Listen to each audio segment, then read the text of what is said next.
Okay, hello everyone. I'm glad to see you all here, and I'm especially glad to welcome Ash Geissinger, our guest today, who is going to talk to us about issues related to exegetical authority and the appropriation of pre-modern tafsir works in the modern period, which is very, very interesting. Ash is probably best known for their work on gender and the exegetical tradition, and also tradition in general, such as Hadith, for example, especially their book, Gender and Muslim Constructions of the Exegetical Authority, which I personally find very exciting because it goes beyond the usual focus on gender topics as they are discussed by typically male exegetes, but they also analyze the way in which exegetical authority is constructed, and gender plays a role in framing exegesis. Traditions involving women are cited in certain instances and not cited in other instances, and so on. So this has been a very illuminating work for me, and I'm really looking forward to hearing what Ash has to say on their topic today. So please, Ash, go ahead.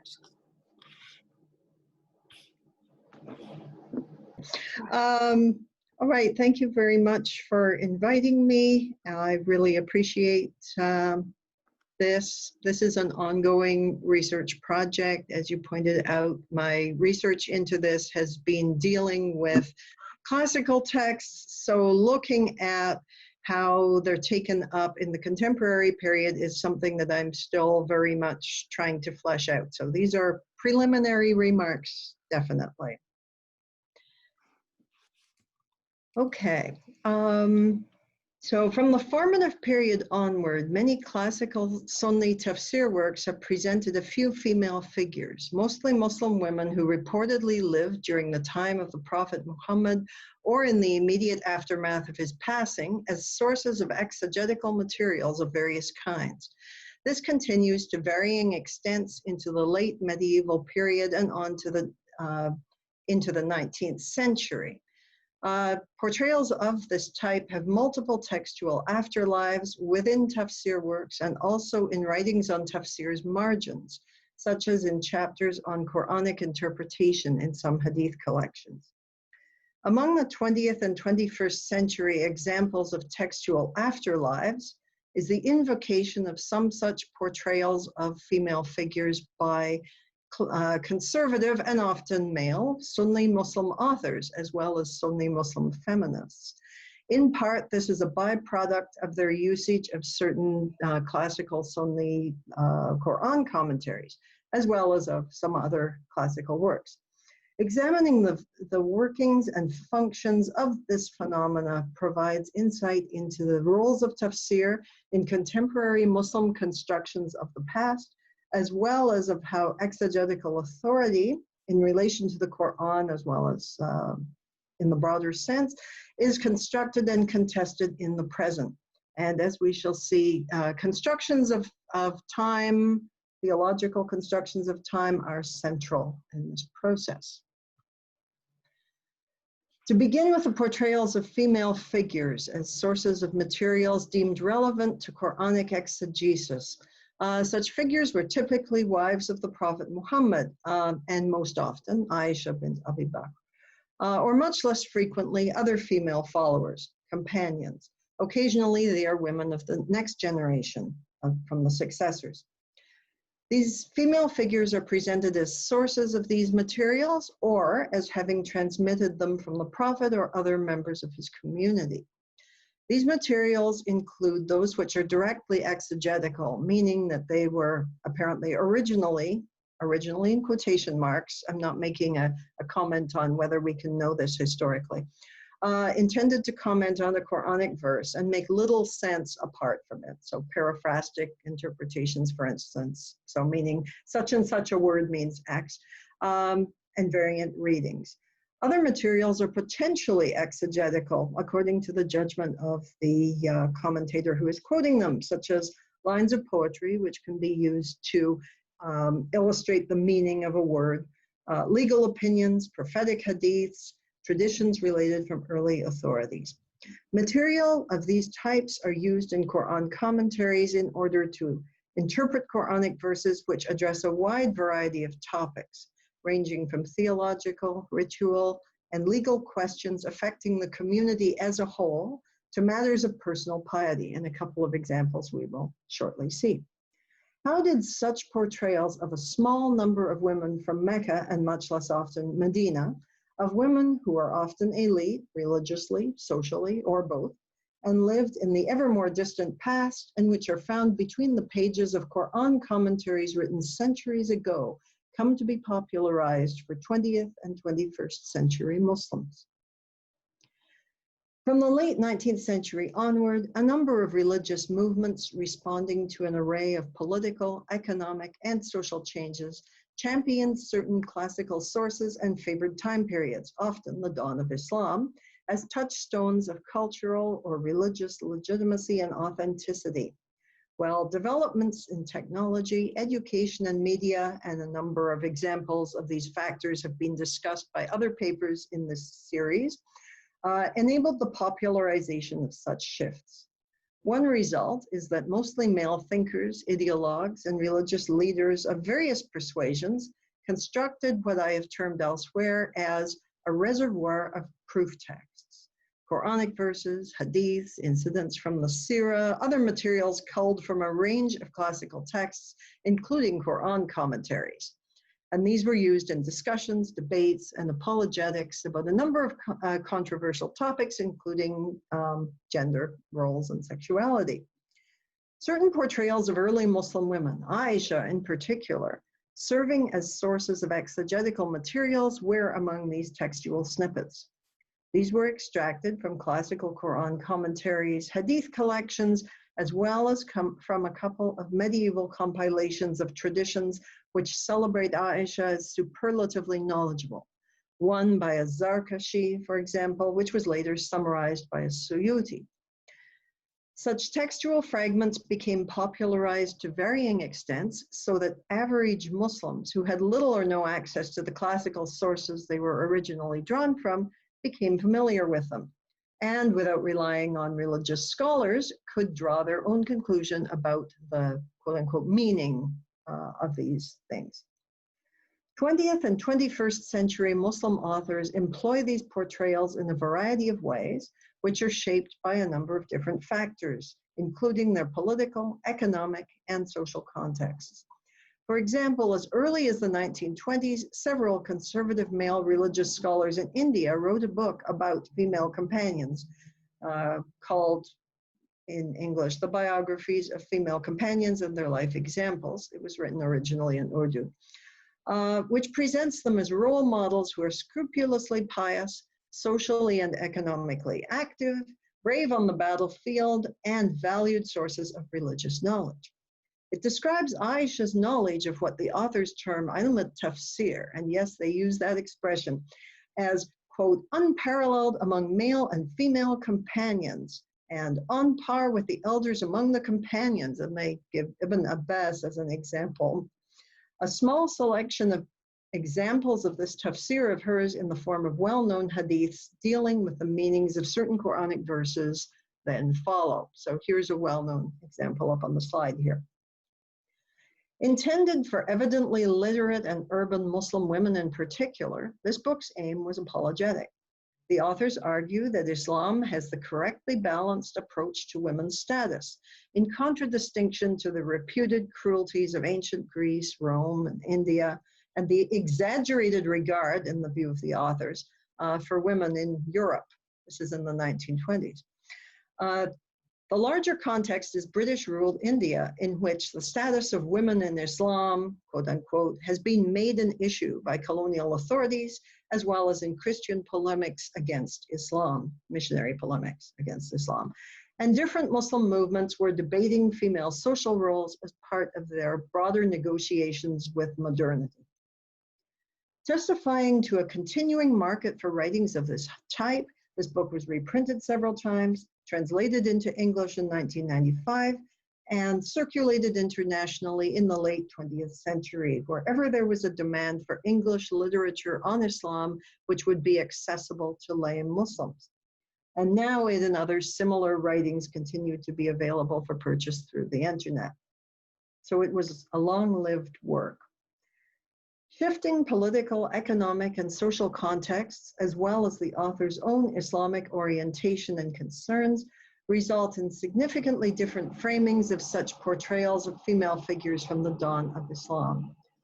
These include their invocation by conservatively Muslim neo-traditionalist women in order to justify their pursuit of advanced religious learning, over against ambivalence on the part of some conservative Salafis, expressing fears that this might violate the husband's right to control his wife's mobility or lead to fitna in society.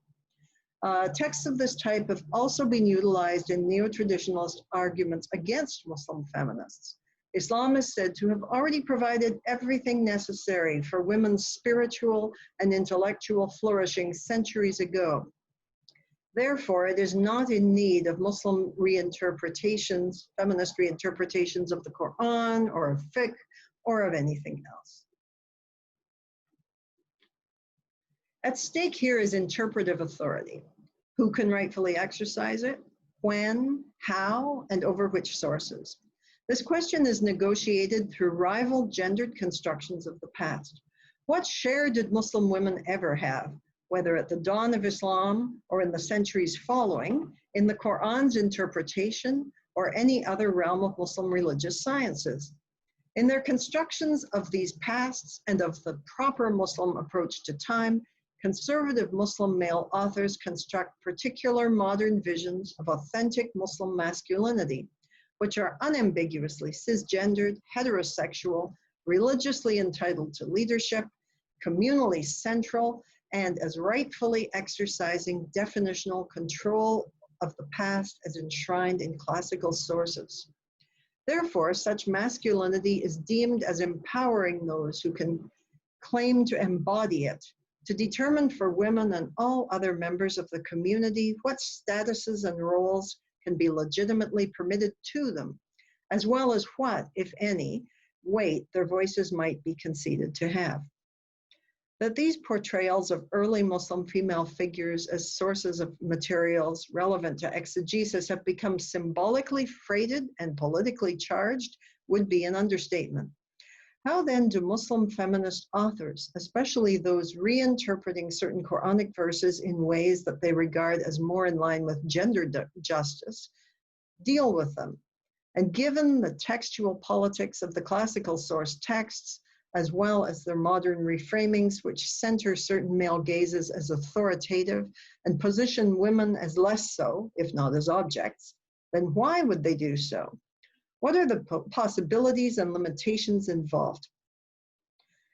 At this point, I note that some of these authors do not self-identify as feminist. I'm using the word feminist here as a shorthand with the following definition in mind. Sarah Salam's statement that, quote, Islamic feminism constitutes a field that can be broadly defined as an attempt to exercise power over knowledge production and meaning making within Islam, unquote. I should also note that the examples I'm about to give have not been selected because they are representative of the majority. There is a huge amount of diversity in Muslim feminist approaches to the Quran. I have selected these because they deal with ontological issues and relate them to classical commentaries and to these particular portrayals of early Muslim women. Quranic interpretation, the past, and the power of selection. So the Quranic verse, which is up on the slide here, discusses the famous Pledge of Allegiance, or baya, which women joining the Prophet Muhammad's fledgling community in Medina were to give. Classical Quran commentators elaborated these stipulations in several restrictive directions. For example, Al-Thalabi does recount the famous story of Hind bint Utbah's Pledge of Allegiance at the conquest of Mecca, in which Hind offers a witty retort to each of its parts.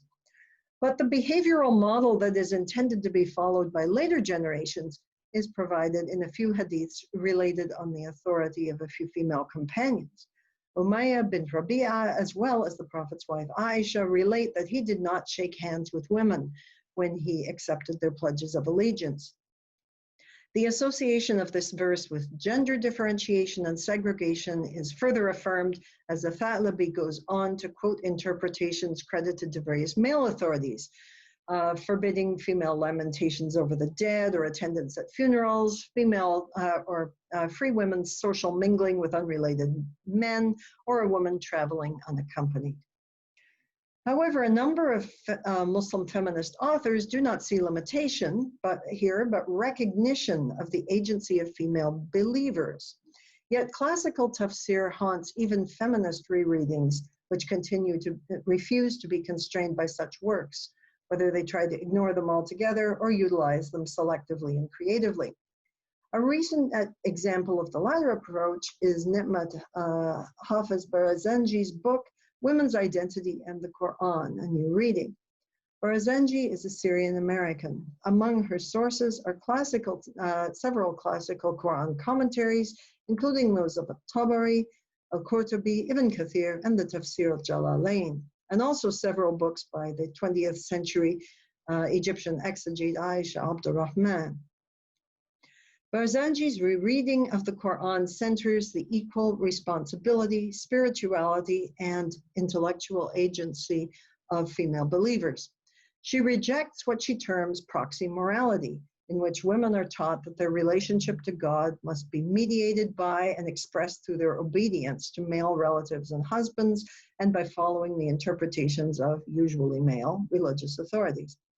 For her, the women's pledge of allegiance in this verse is an example of their public expression of individual choice and conviction. In order to read it this way, she has to disavow its classical baggage as well as conservative discourses about it today. She acknowledges that, quote unquote, Muslims in general see this event as, quote, a model for segregating men and women, and argues that as a result, its potential message of female autonomy has remained theoretical only. In an effort to actualize what she sees as its liberative potential, Barzanji argues that the reasons for women pledging their allegiance separately from men have been misunderstood. The purpose, in her view, was to give special attention to the women, emphasizing their autonomy as individuals who must carry the trust and the fact that they need to know and make a moral choice of accepting or rejecting the trust before they carry it. The hadiths attributed to early Muslim female figures, which are quoted in classical Quran commentaries as part of the discussion of this verse, are passed over by Barazanji in silence. In so doing, she lays claim to the power of selection, usually exercised by conservative male interpreters, who select from the reservoir of proof texts what they regard as relevant and place these texts and associated interpretations at the center of the discussion while ignoring others. She also refuses to be bound by male-centered constructions of the sacred past in classical texts, which she characterizes as implying that even the Prophet Muhammad's wives and his female companions were denied the opportunity for active intellectual engagement with the interpretation of this message. If this is so, and she states that even Aisha herself is, quote, only referred to as the preserver or narrator of the Prophet's tradition, unquote, and is only rarely said to have exercised her own interpretive authority, then this is simply insufficient for the needs of contemporary believers, in her view. Here, Barazanji is refusing to operate within typical Sunni conservative constructions of the sacred past, which maintain its ahistorical relevance as a model for behavior in the present. She is also making a claim to interpretive authority. So in her view, the type of interpretive authority that women should be exercising today as fully independent and committed believers is one in which exegesis is based on the use of intellect and independent judgment, not on transmitting inherited materials. At this point, I would note that as a historian,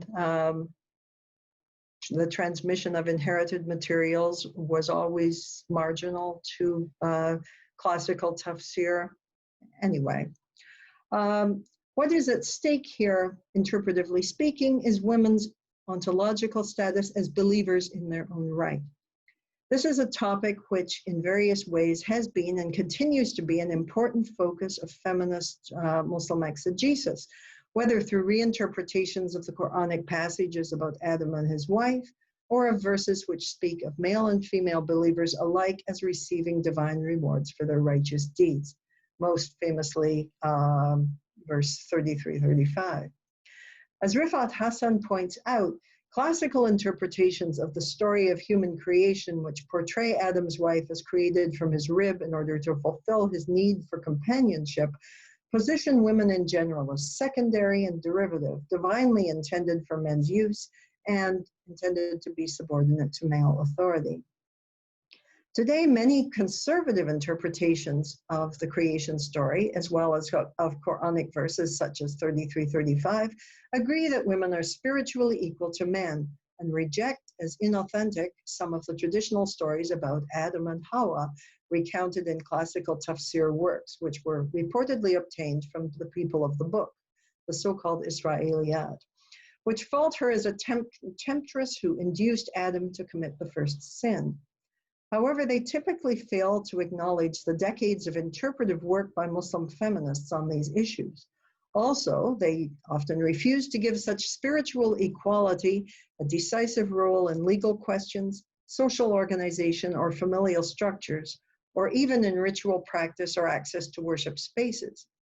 In so doing, male interpreters who take this stance attempt to construct and perform a modern yet authentic Muslim masculinity, which is rationally religious, as opposed to superstitious, all the quotes, able to stand in judgment over the worth of religious others, presumably less than optimally modern religious texts and doctrines, and claims the right to wield definitional control over the human predicament, and especially over women's ontological status and appropriate place. Muslim feminists, for their part, challenge such conservative male positionings in a number of ways, whether by openly refusing interpretations or texts that they cannot in all conscience accept, as with Amina Wadud's famous saying no to the Qur'an in reference to the striking of disobedient wives mentioned in verse 434, attempting to sidestep these with their own selections of interpretations, or subverting them by inverting the male gazes which classical tafsir texts construct. More on this in a moment. Quranic exegesis, Muslim pasts, and their translatability, or not.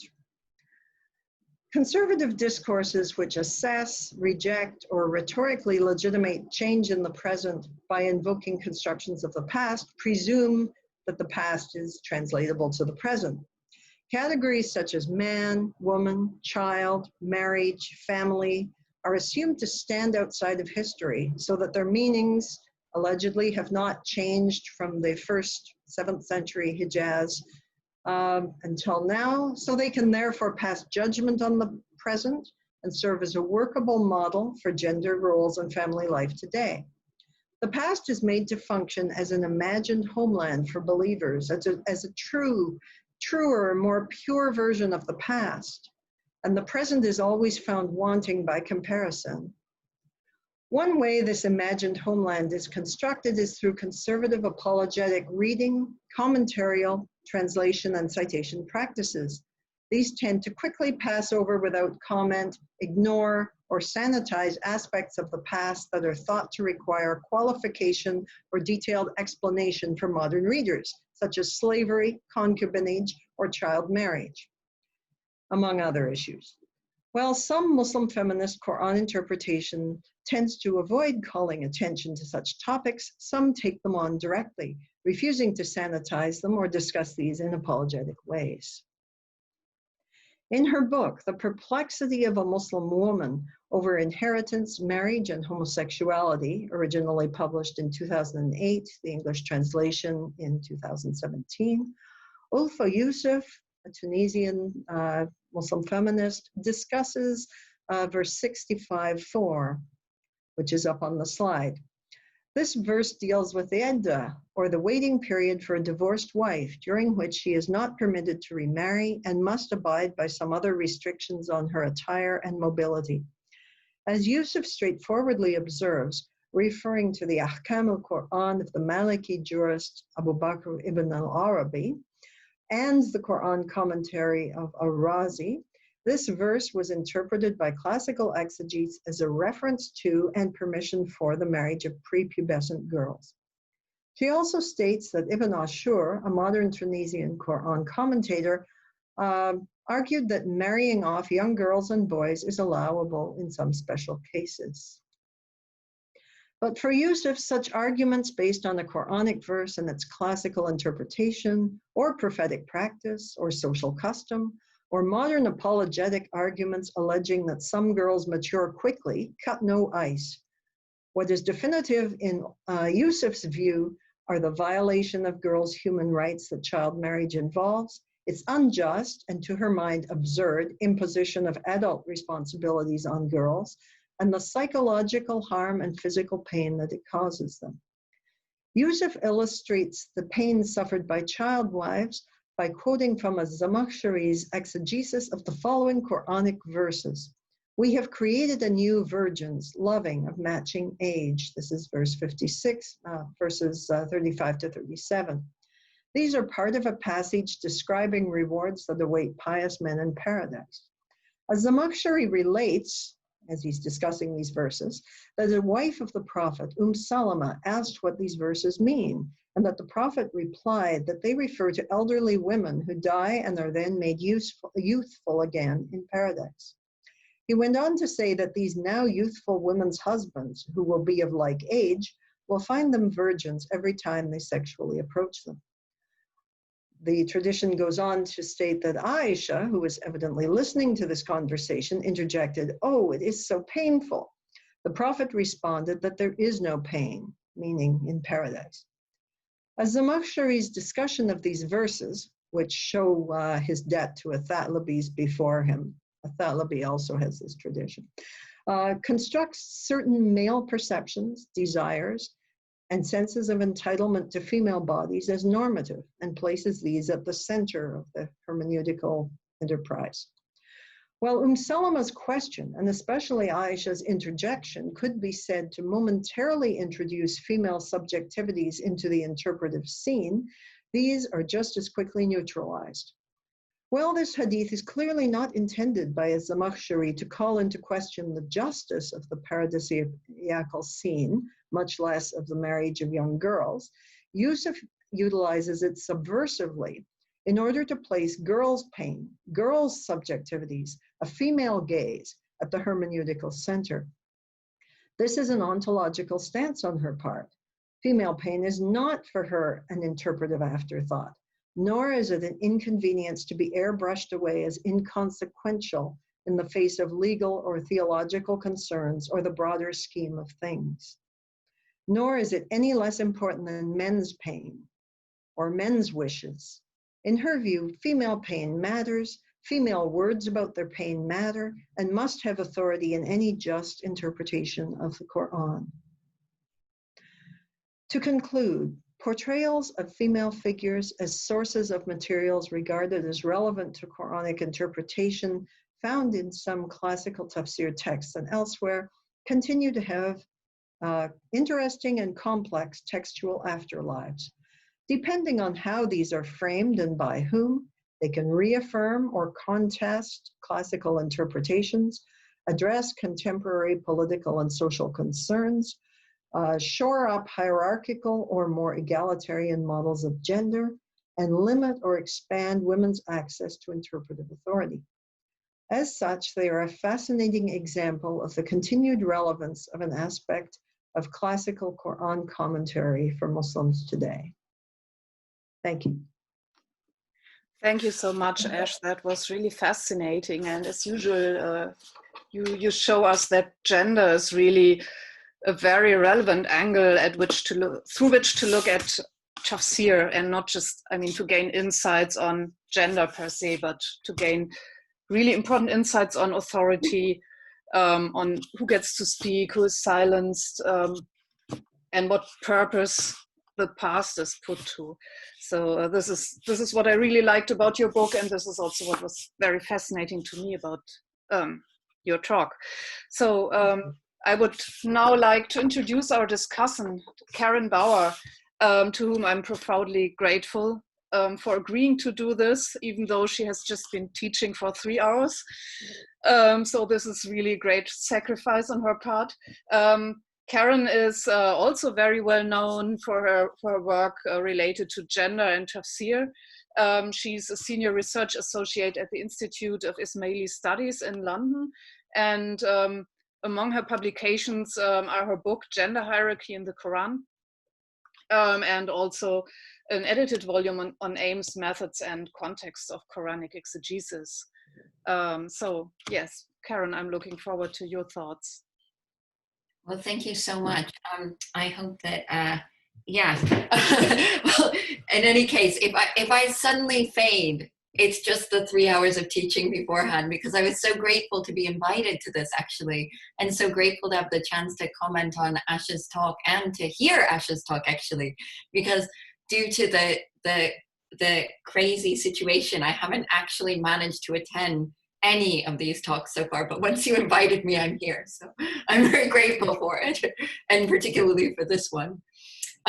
So I just want to say that I too really, really appreciate this discussion, and I appreciate the way that you center gender, moving in a slightly different direction than most of us do, by actually looking at women's voices and how they're transmitted in these texts, and what that transmission of women's opinions and women's voices means. Because yeah,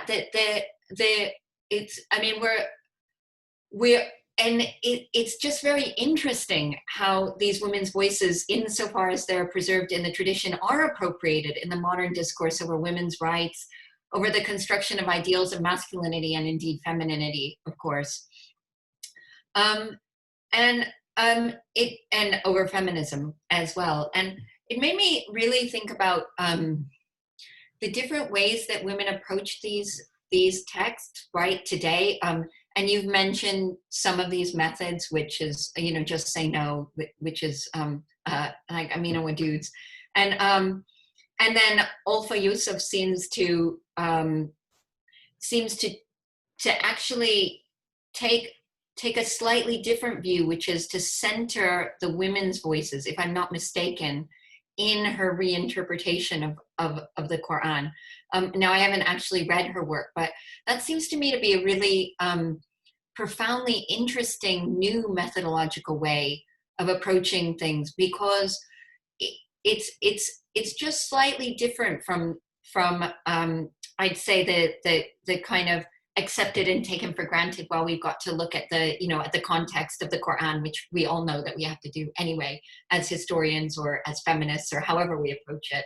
You can't read it without taking into account its context, etc., etc.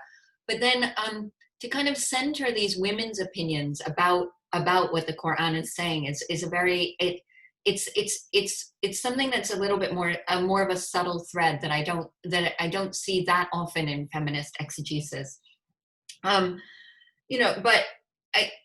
it's well known that, from our friends and the scholars, Keisha Ali, Aisha Dayatollah, lots of feminist scholars, in addition, that the text male orientation, or in Keisha's words, their androcentricity, is recognized as problematic. And that's partly because, of course, that androcentricity plays into the construction of authority around an idealized masculinity that you're talking about. Like, the very fact that the texts are androcentric, then, it all gets perpetuated, right, in this construction that then is carried into the modern period by people who then will go to Al-Azhar and gain credentials that way, again carrying on that idealized sense of masculinity, as you point out, as authoritative.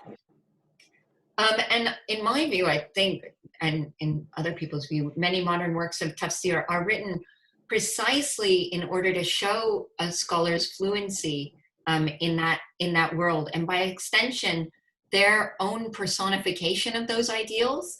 So it's one way in which actually, or I've found that the modern tafsir tradition has that limit, right, as to what they'll do with, what people will do within the tradition. And you have to look into texts that are tafsir but are not within that specific scholarly genre often, to get at the women's perspective often, right? And it's completely apparent in oral exegesis, which were later turned into works of tafsir by the likes of Muhammad Hussein Fadlallah, right? So Fadlallah in his tafsir, he focuses heavily on gender issues and on identifying that the normative male and the normative female, and how everybody is going to work together, like how it all fits together in this perfect kind of harmony of right. And it's just so interesting to me how he's actually performing a kind of ideal of masculinity and creating it in the normative realm by doing that, by doing his actual verbal exegesis at that moment and then having that recorded. Okay, so I won't go on and on and on, but I just wanted to return to the hadith where Aisha mentions the pain of losing her virginity. Okay, I didn't have a lot of time because I was trying to prepare for the other teaching thing, but I found it so interesting. I just started looking on tafsir.com, and I just started looking it all up, and it's so fascinating that special creation that and Shah Jadida, is that what it is? Or I can't remember the exact Quranic phrase for the special creation that they become, and how it's all the old white-haired women who then go to become the same age as their male husband. So it's not young, actually. What's so interesting is, I mean, it's not young, it's 33, right? Not too young, anyway. Like, That's young. And I mean, you know, I'd be happy to be 33 again. So, it's young. Right? So what's fascinating to me is actually that, I mean, we all know it's a patriarchal tradition, and I would never argue that it's not, or that, you know, but once you kind of go deeper into the women's voices, because at some point in one version of the hadith, it's Aisha who comes with her cousin or somebody, or maybe her aunt, and yes, who's an old woman, right? Is it her aunt? And she's an old woman, and the Prophet says, well, there won't be old women in paradise, and she starts to cry, doesn't she? Was that what happened? And yeah, yes. And then, you know, he said, oh no, don't worry, you'll become a special creation. You'll be 33 again. And you'll be, I think that's what, I think that it goes something like that. It's that, it's that they're not going to be old women in paradise, but that doesn't mean that there won't be women in paradise. It means that they will just become, you know, women of that certain age, and that they won't be, that they don't have to endure the hardship of being, you know, old or having gray hair, having to go to the hairdresser all the time. Anyway, Aisha's interjection does interject the female perspective into the question of virgins in paradise.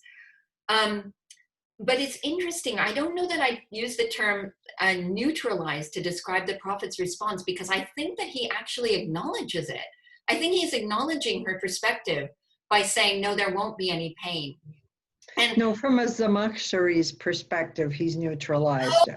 Okay, I've got you. Yeah. Zamakhshari is just saying, not relevant here. Not relevant. Continue.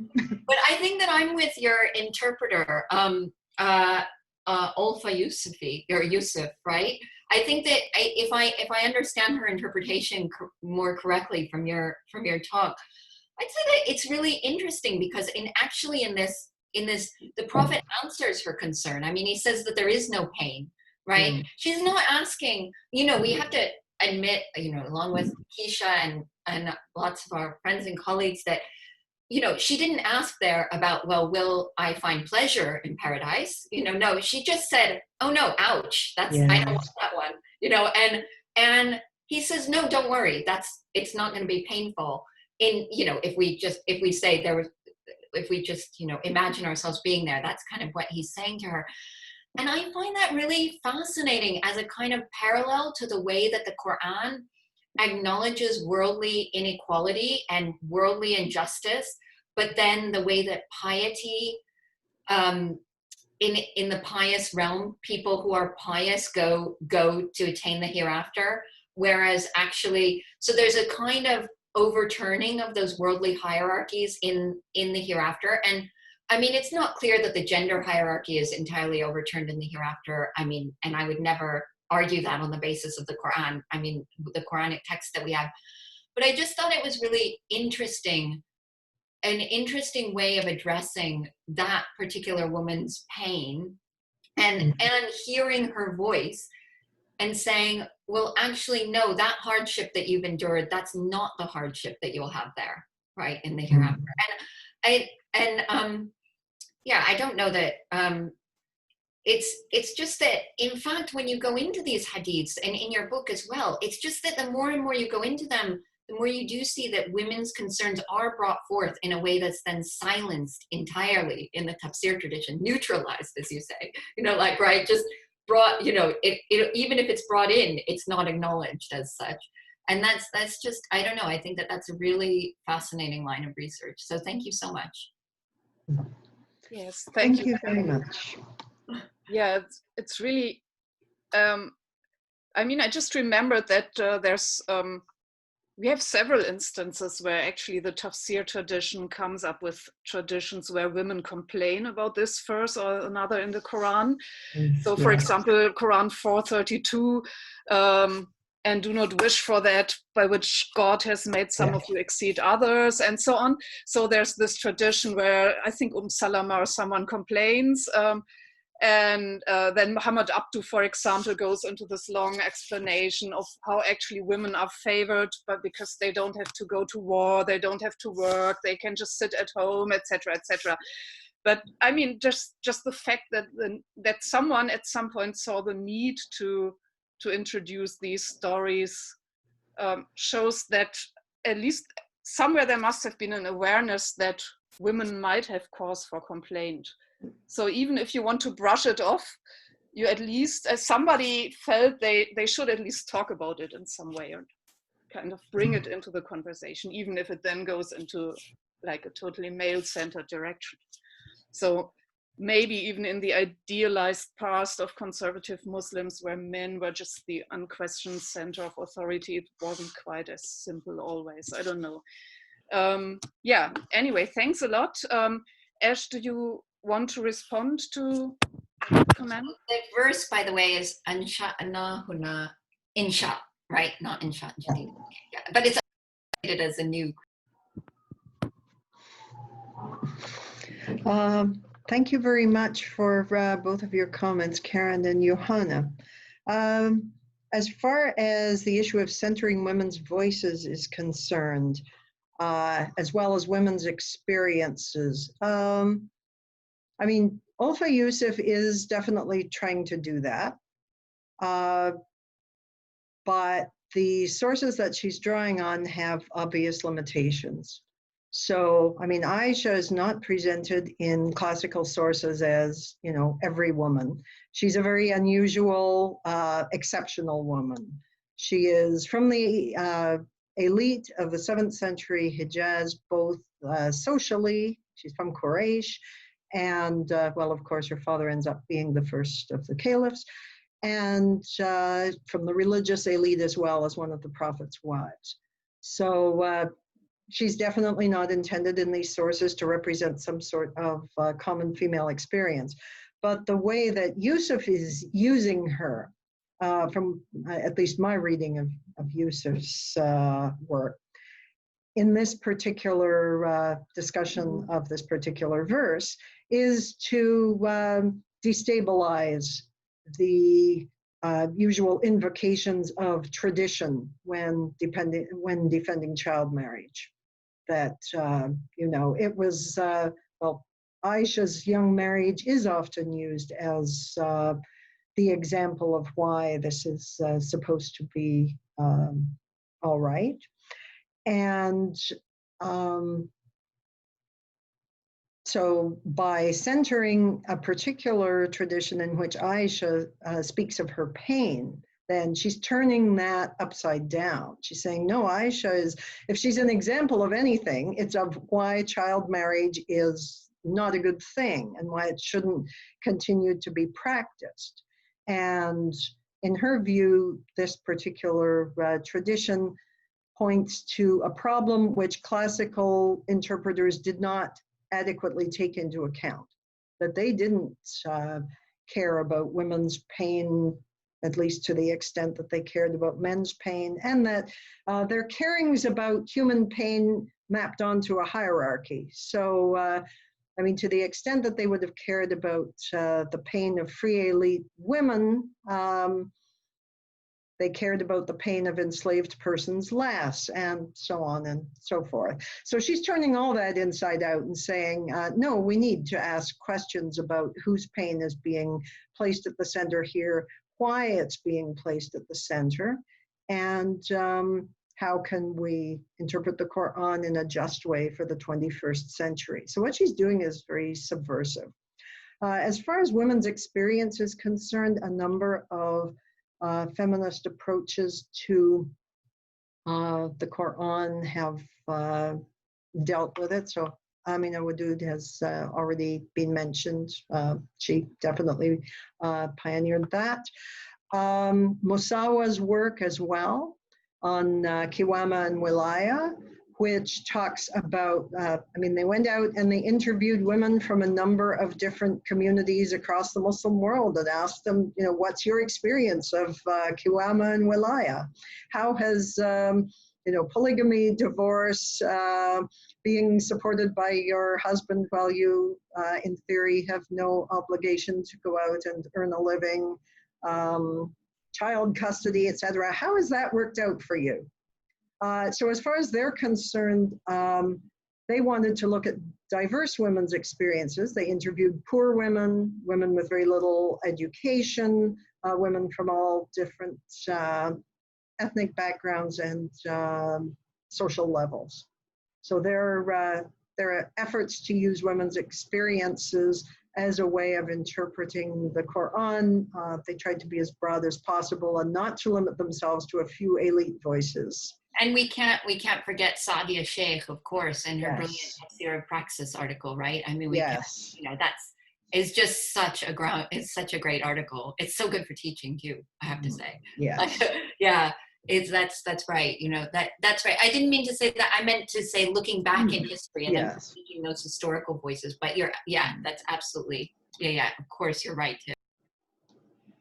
Yeah, so she calls into, Olfa Youssef and others do call into question the whole issue of, well, when women's voices are being heard, whose voices are these? And who do they represent or not, as the case may be? And why are they being centered? And how can we, you know, make the field more inclusive in terms of who gets heard?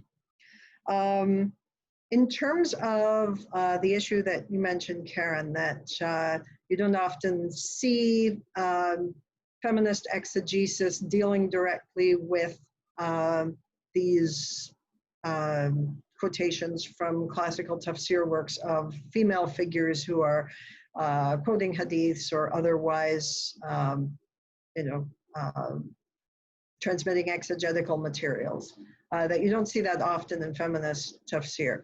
That was my initial impression, in fact. Like, I was looking for direct quotation where somebody's saying, okay, so in Tabari, for example, you have this. And I mean, Fatima Mernissi did that. She pioneered it, I would say, at least for English language Qur'an interpretation by feminists.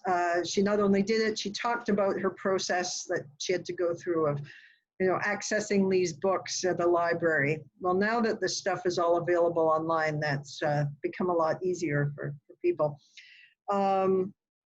But no, if you take into account that whether feminist interpreters of the Qur'an today are engaging these texts directly or not, they're still, their interpretations are still haunted by them. If they've read any or referred to any classical tafsir at all, they've encountered them sooner or later, whether they're going to mention them or not. And in the case of, well, back to Olfa Youssef, there are a number of points in her book in which she refers to hadith which are found in classical tafsir works, and doesn't point out that, well, this was related by Aisha, for example, or Salama. And I mean, anybody who's familiar with the exegetical discourse knows that. I'm sure she knows that. She didn't make an issue out of it, but it's still hanging in the background for anybody who goes and looks these things up or is aware of them already. So I would say that this stuff is actually more present in feminist interpretations of the Qur'an than appears at first sight. And some feminist readings of the Qur'an do engage them directly. So Umayma Abu Bakr's article on Rings of Memory, for instance, does that. There are others as well. And so this continues to be an issue which is very relevant to contemporary Qur'an interpretation. Karen, your point about the absence of pain as opposed to pleasure, that didn't occur to me, actually. I suppose that's terrible. Anyway, but you're quite right. That's quite something to unpack. That's definitely a gendered differentiation, which we find in the classical sources. Anyway, there's a lot to be said there. Okay, thank you very, very much, Karen and Ash. I will give the audience a chance to ask questions in a moment, and I will end the recording. Before I do that, let me invite you to next week's conversation, which will return us to Southeast Asia. Majid will talk to Annabel Gallop from the British Library about Southeast Asian Quran manuscripts with interlinear translations. So I hope to see many of you again next week, and I will end